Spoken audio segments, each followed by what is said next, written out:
The South Carolina Hall of Fame was founded in Myrtle Beach in 1973 to recognize and honor contemporary and past citizens who have made outstanding contributions to South Carolina's heritage, history, and progress. On March 21, 2011, a special dedication took place in Lake City, South Carolina, for a former public library that was renamed after a local hero, an important pioneer, and a courageous American. The Dr. Ronald E. McNair Life History Center is a tribute to the astronaut who inspired others to follow their dreams.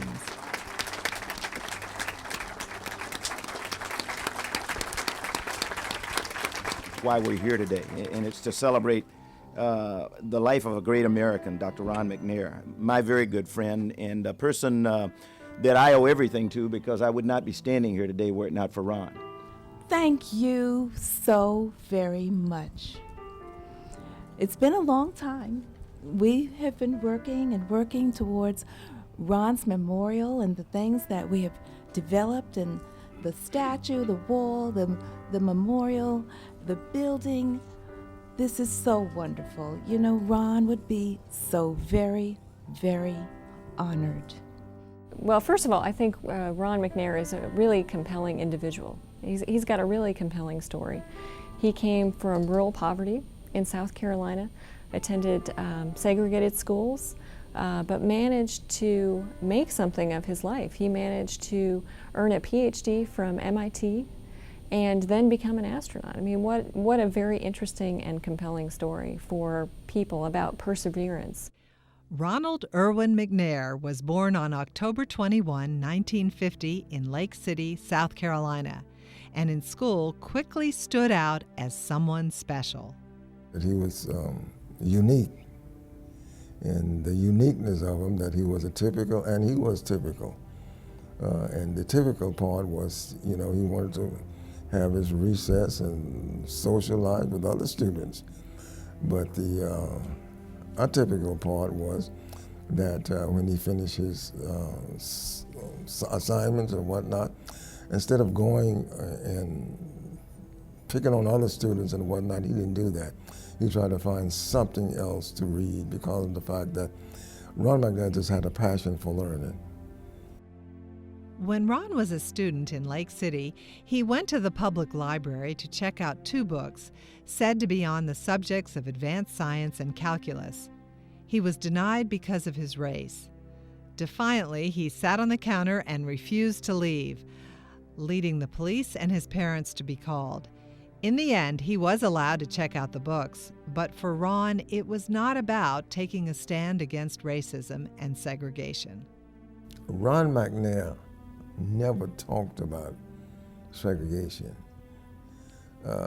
He just wanted to fulfill his dream. Ron McNair didn't even come here when he checked out that book to say that, well, I'm coming here, but I know they were going to deny me. He didn't have that in mind at all. All he wanted was the book, you know, to fulfill his dream. That's what he wanted. After receiving degrees from North Carolina A&T State University and MIT, Ronald McNair was selected by NASA for the new Space Shuttle program. Ron McNair really liked to motivate people. He liked to talk to everybody. He liked to shower people with attention. People here at NASA, all the way from the flight crew, operations directorate, down to the janitors. He talked to everybody. He thought everybody was important. So he was a really big motivator and just a very special person from that aspect. Ron was bigger than life. Ron was a little guy, like me. In fact, he was smaller than I am. Ron was incredibly fit. He was a 5th degree black belt, an accomplished jazz musician. He played the saxophone. Ron was just an incredible human being. I don't ever remember Ron saying no to anyone who asked of him something, you know, particularly kids. He was bigger than life.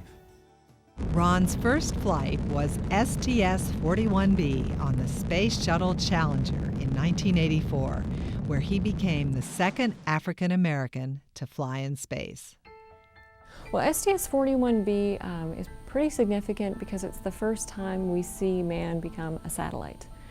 Bruce McCandless and Bob Stewart took the manned maneuvering units out and tested those units without umbilicals. They tested them in the payload bay, and then they flew out about 50 meters and tested them. And Ron McNair took that very famous shot that we see of Bruce McCandless out there in deep space.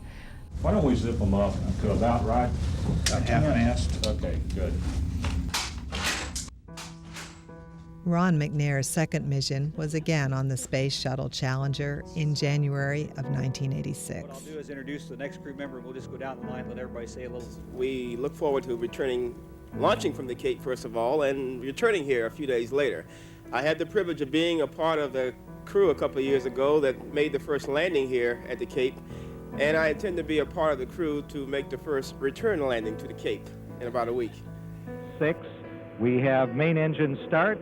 4, 3, 2, 1, and liftoff. Liftoff of the 25th Space Shuttle mission, and it has cleared the tower. Shortly after liftoff, a failure in the O-ring seal on a solid rocket booster led to a catastrophic explosion, resulting in the loss of the vehicle and crew. The best we can do is remember our 7 astronauts, our Challenger 7. Remember them as they lived, bringing life and love and joy to those who knew them, and pride to a nation. They came from all parts of this great country, from South Carolina to Washington State, Ohio to Mohawk, New York, Hawaii to North Carolina to Concord, New Hampshire. Well, I think when you think about the legacy of Ronald McNair, you really have to look at the Challenger accident itself, because that's become part of our cultural memory. If you were around at that point and you ask someone, where were you when the Challenger accident happened, it's kind of like a Kennedy moment. People remember where they were and what they were doing at that point. We saw this, liftoff, and then this plume, and we were just stunned.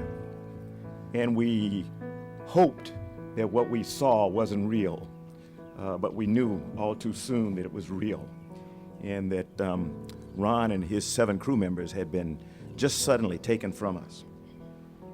He and the rest of the crew were personal friends of mine, and that kind of loss and sacrifice is something you never forget. Ron McNair is remembered in so many different ways.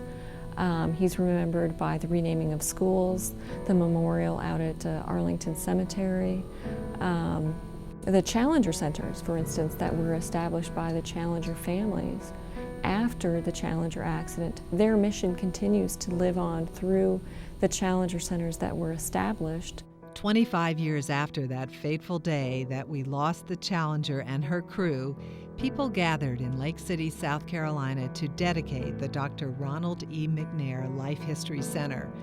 Originally the public library that had denied Ron those books because of his skin color. It is now a place of learning, reflection, and celebration of a hero who still inspires generations today. What I really would like people to know about Ron McNair is that a young man with an humble beginning. He worked in the cotton field, tobacco field, and whatnot. He overcame the barriers of segregation and went on to become an astronaut and a hero for this nation. I would love to have the people of South Carolina know that Ron loved the state of South Carolina, was passionate about Lake City. He always talked about it with a certain sense, you could see it in his eyes. I would like for them to know that he was a person who was not afraid to take risks, but that he made sure that they were very measured risks. He knew exactly what he was doing when he flew in space. He was proud to do it, and I think if he were able to talk to any of us, he would say that he hopes that his legacy is a continuation of exploration for humans beyond low Earth orbit and deeper into our universe.